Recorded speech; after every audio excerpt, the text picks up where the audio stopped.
Barka da zuwa wannan tasha ta mai albarka. Daure ka danna mana alamar subscribe ka danna ƙararrawar sanarwa domin ta gani za su ringa sanar da kai dukkan sabon bidiyon mu da zamu ɗora. Sannan muna roƙon ka danna mana like domin ta haka za ka ba mu ƙarin gwiwa.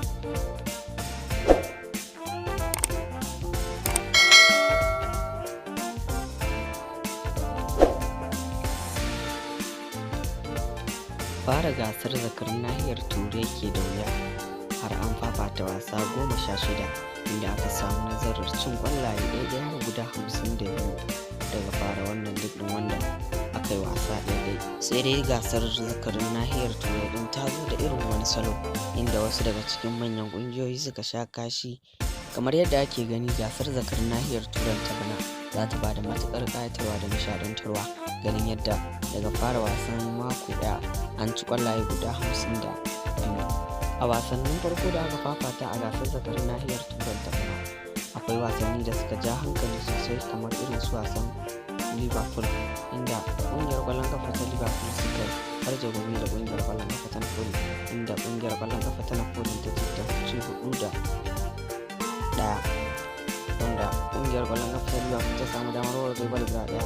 Sai dai ƙungiyar ƙwallon kafa ta Napoli ta barar da Kai mai tsaron raga, wanda dan wasa dan asalin kasar Najeriya wato Victor Osimhen ya barar da fiki. Da dan wasan Victor Osimhen ya yi matukar kokari a wasan nasu da suka barje gumi da kungiyar ƙwallon kafa ta Liverpool, inda ya ringa wasa da masu tsaron baya na kungiyar ƙwallon kafa ta Liverpool musamman ma Van Dijk. Sai dai dan wasan ba tare da an kare wasan da shi ba ya tafi rauni.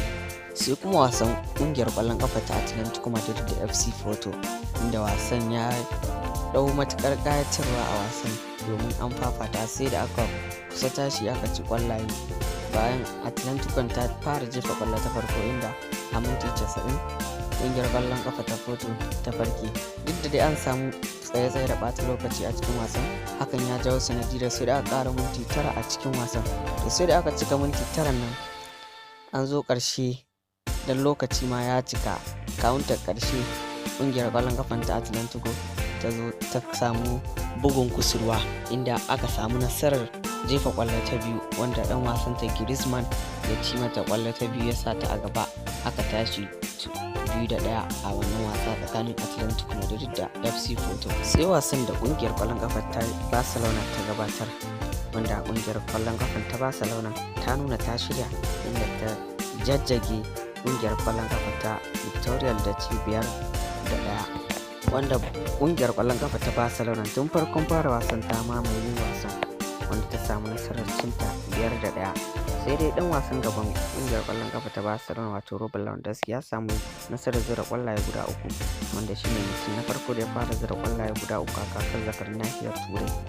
Sai wasan kungiyar kwallon kafa ta Real Madrid, wanda Real Madrid ita ce ta samu nasarar lashe gasar zakarin nahiyar Turai a kakar baɗi, wanda gashi tana fafatawa a kakar ta bana, inda ta samu nasara da ci ɗaiɗai har guda 3 da babu ko ɗaya, inda duk da cewa coach ɗin Celtic ya yi kuri akan Real Madrid ɗin, inda yake cewa Real Madrid ƙungiyar sa'a ce, ya nuna confidence ɗin zai iya lallasa ƙungiyar ƙwallon ƙafa ta Real Madrid.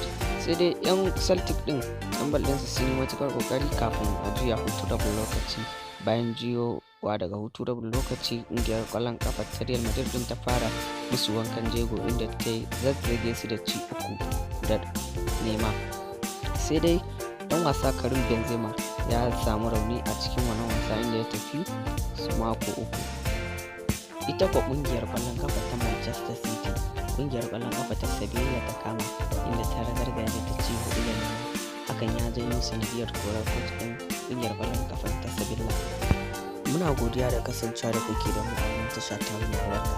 Ku ci gaba da bibiyar mu a wannan tasha domin ci gaba da samun labarai masu matuƙar ƙayatarwa da nishaɗantarwa. Muna roƙon ku na subscribe ku danna mana like.